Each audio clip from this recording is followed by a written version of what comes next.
السلام علیکم ورحمۃ اللہ وبرکاتہ۔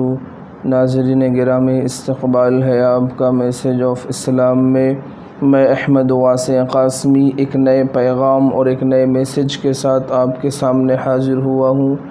جی ہاں ناظرین، محرم الحرام کے حوالے سے کچھ باتیں میں آپ کے سامنے عرض کروں گا، اس لیے کہ ہمارا یعنی مسلمانوں کا جو اسلامی سال شروع ہوتا ہے وہ محرم الحرام سے شروع ہوتا ہے۔ اب ہم ایک نئے سال کے اندر داخل ہونے والے ہیں، اور ہم نے پچھلے سال یعنی جو سال ہمارا گزر چکا ہے اس میں ہم نے جو بھی کمی کوتاہیاں کی ہے، جو بھی ہم نے عبادات میں سستی کی ہے، تو محرم الحرام میں داخل ہونے سے پہلے ہم اللہ تبارک و تعالیٰ سے ان تمام گناہوں کی معافی تلافی کر لے، تاکہ آنے والا جو سال ہمارا شروع ہونے والا ہے ہم اس میں دعا کریں کہ یہ سال ہمارے لیے سلامتی کا باعث بن سکے۔ ناظرین گرامی، محرم الحرام کے حوالے سے کچھ باتیں میں آپ کے سامنے عرض کروں گا، اور وہ میں اپنی طرف سے نہیں بلکہ اللہ کے حبیب صلی اللہ تعالی علیہ وسلم کا فرمان، آپ کی حدیث آپ کے سامنے پیش کروں گا کہ اللہ کے حبیب صلی اللہ علیہ وسلم نے ہمیں کن چیزوں کا حکم دیا ہے، تاکہ محرم الحرام کے اندر داخل ہونے سے پہلے، اس مہینے میں داخل ہونے سے پہلے ہم ان 3 چیزوں پر عمل کرنے کے لیے اپنے آپ کو تیار کر لیں۔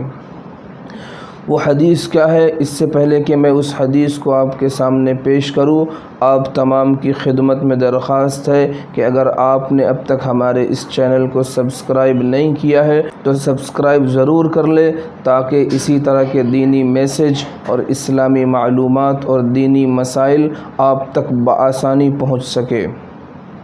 ناظرین گرامی، اللہ کے حبیب صلی اللہ علیہ وسلم کا فرمان ہے، اور آپ نے فرمایا علموا اولادکم القرآن ومحبتی ومحبت اہل بیتی۔ آپ نے یہ حدیث بیان فرمائی،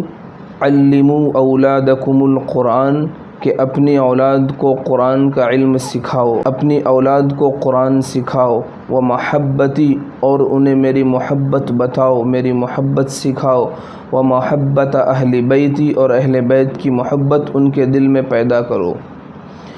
تو اس حدیث میں آپ نے 3 باتوں کا حکم دیا۔ پہلی چیز علموا اولادکم القرآن، کہ اپنی اولاد کو قرآن سکھاؤ۔ اب ہم جب معاشرے پر نظر دوڑاتے ہیں تو اس میں ہم بالکل زیرو ہو چکے ہیں کہ نہ ہم قرآن سیکھ رہے ہیں اور نہ قرآن کے اندر بیان کیے ہوئے احکامات پر ہم عمل کر رہے ہیں۔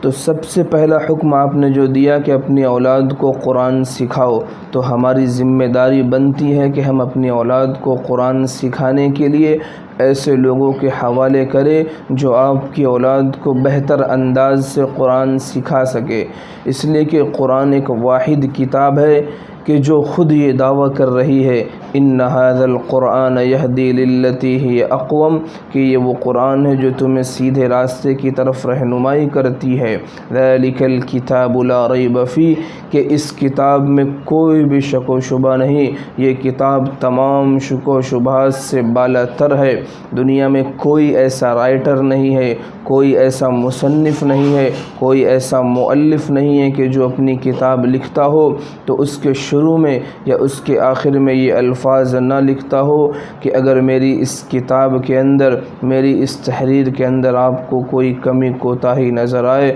تو برائے کرم، برائے مہربانی مجھے مطلع ضرور کرنا۔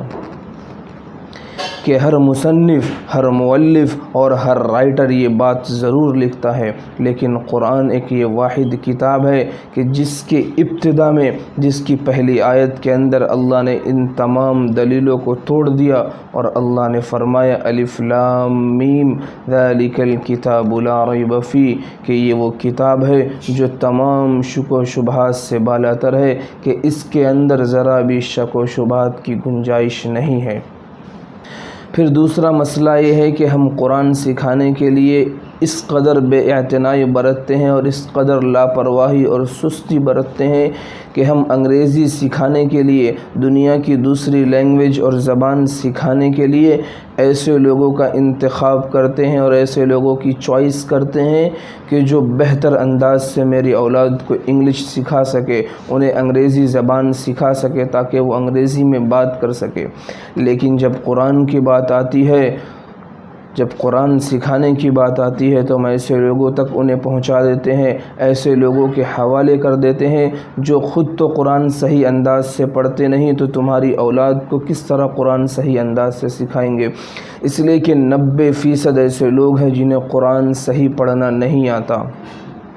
اور جو 5% جنہیں پڑھنا آتا ہے تو وہ مخارج کی بالکل رعایت کیے بغیر قرآن پڑھتے ہیں۔ اس لیے کہ میں خود اس لائن سے گزر رہا ہوں، ہمارے پاس ایسے بہت سے بچے آتے ہیں جو دوسری جگہ سے پڑھ کر آئے ہوئے ہوتے ہیں، لیکن جب ان کا قرآن سنا جاتا ہے تو اتنا غلط پڑھتے ہیں کہ سن کر بڑا افسوس ہوتا ہے، اور ان لوگوں پر افسوس ہوتا ہے کہ جنہوں نے ان کے اوقات کو ضائع کر دیا۔ کاش انہیں بہتر انداز سے قرآن پڑھایا ہوتا تو یہ درمیان کا جو وقفہ گزرا ہے یہ ان کا ضائع نہیں ہوا ہوتا۔ اس لیے اپنی اولاد کو ایسے لوگوں کے حوالے کرو جو ان کو بہتر انداز سے قرآن پڑھا سکے اور مخارج کی رعایت کے ساتھ قرآن پڑھا سکے۔ تو پہلا حکم اللہ کے حبیب نے جو ہمیں دیا وہ یہ علموا اولادکم القرآن، کہ اپنی اولاد کو قرآن کا علم سکھاؤ، انہیں قرآن کی تعلیم دو۔ پھر دوسرا حکم آپ نے فرمایا وہ محبتی، اور میری محبت ان کے دل میں پیدا کرو، ان کے دلوں میں میری محبت ڈالو، انہیں میری محبت بتاؤ کہ اللہ کے حبیب صلی اللہ علیہ وسلم سے محبت کا تقاضا کیا ہے۔ آج ہم دنیا پر اگر نظر دوڑائیں گے تو ہر شخص اپنے اپنے اعتبار سے عشق رسول کا دعویٰ کر رہا ہے، اور اس نے اپنے اپنے اعتبار سے پیمانہ بھی متعین کیا ہے۔ عاشق رسول ایسے ہوتے ہیں، لیکن آج میں آپ کو اللہ کے حبیب صلی اللہ علیہ وسلم کی وہ حدیث بتاؤں گا کہ جس میں اللہ اور اس کے رسول یہ خود بتا رہے ہیں محبت رسول کا مصداق کون ہے، سچا عاشق رسول کون ہے، اور عشق رسول کا دعویٰ کرنے والا کون ہے۔ ایک دفعہ اللہ کے حبیب صلی اللہ تعالی علیہ وسلم وضو فرما رہے تھے، صحابہ کرام آپ کے وضو کے پانی کو نیچے نہیں گرنے دے رہے تھے، ہاتھ میں لے کر کوئی اسے پی رہا تھا، کوئی اپنے بدن پر مل رہا تھا، کوئی اپنے چہروں پر لگا رہا تھا۔ تو آپ نے فرمایا کہ کس چیز نے تمہیں ابھارا اس چیز کے لیے کہ تم لوگ کیوں میرے اس پانی کو اپنے چہرے پر لگا رہے ہو اور اپنے بدن پر مل رہے ہو اور پی رہے ہو؟ تو صحابہ نے فرمایا اللہ کے حبیب صلی اللہ علیہ وسلم ہم یہ کام اس لیے کر رہے ہیں کہ ہمیں آپ سے محبت ہے۔ تو اللہ کے حبیب صلی اللہ علیہ وسلم نے فرمایا کہ مجھ سے محبت کرنا اتنا آسان ہے کہ میرے وضو کا پانی پی لیا، اپنے بدن پر مر لیا، تو کیا اس سے ہم عاشق رسول کہلائیں گے؟ آج میں آپ کو وہ باتیں بتاؤں گا جو سچا عاشق رسول اور محبت رسول ہونے کی دلیل ہے۔ آپ نے فرمایا کہ جو شخص مجھ سے سچی محبت کرتا ہے، جو شخص مجھ سے حقیقی محبت کرتا ہے، تو اس کو چاہیے کہ میری ان 3 باتوں پر عمل کرے کہ پہلی چیز وہ ہمیشہ سچ بولے، دوسری چیز کبھی کسی کو دھوکہ نہ دے، اور تیسری چیز اپنے پڑوسی کے ساتھ ہمیشہ اچھا سلوک کرے۔ آپ نے ان 3 باتوں کے بارے میں فرمایا کہ جس کے اندر یہ 3 باتیں ہوگی کہ وہ سچ بولتا ہوگا اور جھوٹ نہ بولتا ہوگا، وہ دھوکہ نہ دیتا ہوگا، وہ لوگوں کے ساتھ خیانت نہ کرتا ہوگا، اور اپنے پڑوسی کے ساتھ اچھا سلوک کرتا ہو، چاہے پڑوسی مسلم ہو یا غیر مسلم ہو، ان کے ساتھ اچھا سلوک کرتا ہو۔ جب اس کے اندر یہ 3 باتیں ہوگی تو وہ اللہ اور اس کے رسول کے نزدیک سچا عاشق رسول کہلائے گا۔ اگر اس کے اندر یہ 3 باتیں موجود نہیں ہے تو وہ چاہے لاکھ دعوے کر لے کہ میں عاشق رسول ہوں، اس کا یہ عاشق رسول کا دعویٰ جھوٹا اور باطل ہوگا۔ تو دوسری چیز آپ نے جس کا حکم دیا محبتی، کہ میری محبت اپنے اولاد کے اندر پیدا کرو۔ اور تیسری چیز وہ محبت اہل بیتی، کہ میرے خاندان کی، میرے اہل بیت کی محبت لوگوں کے دلوں میں آئے، اپنے دلوں کے اندر میرے اہل بیت کی محبت کو داخل کرو۔ اب اس حوالے سے بھی ہم اگر معاشرے کا جائزہ لیں تو ہم اس معاملے میں بھی بہت پیچھے ہیں کہ ہماری محفلوں میں، ہماری مجلسوں میں، ہمارے تقاریر میں، ہمارے بیانات میں، ہمارے وعظ و نصیحت کے اندر اہل بیت کا تذکرہ بالکل ختم ہوتا جا رہا ہے کہ سال میں ایک دو دفعہ ہم اپنے بیان میں یا اپنے تقریر میں اہل بیت کا تذکرہ کر لیے، یا محرم الحرام کا مہینہ آیا تو ہم نے اہل بیت کا تذکرہ کر لیا، اس کے بعد پورا سال ہم کبھی اہل بیت کا تذکرہ نہیں کرتے۔ یہ اللہ کے حبیب صلی اللہ علیہ وسلم کے خاندان والوں کے ساتھ ہمارا ناروا سلوک ہے۔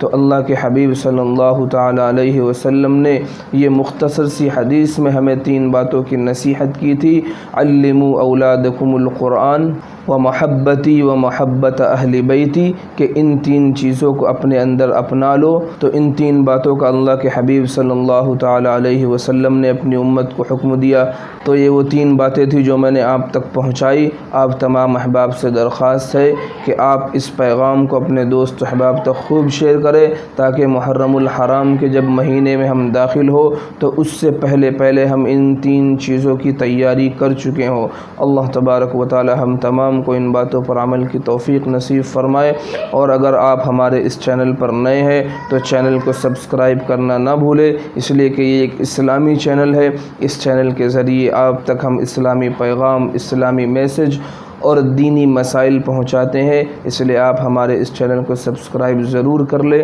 السلام علیکم ورحمۃ اللہ وبرکاتہ۔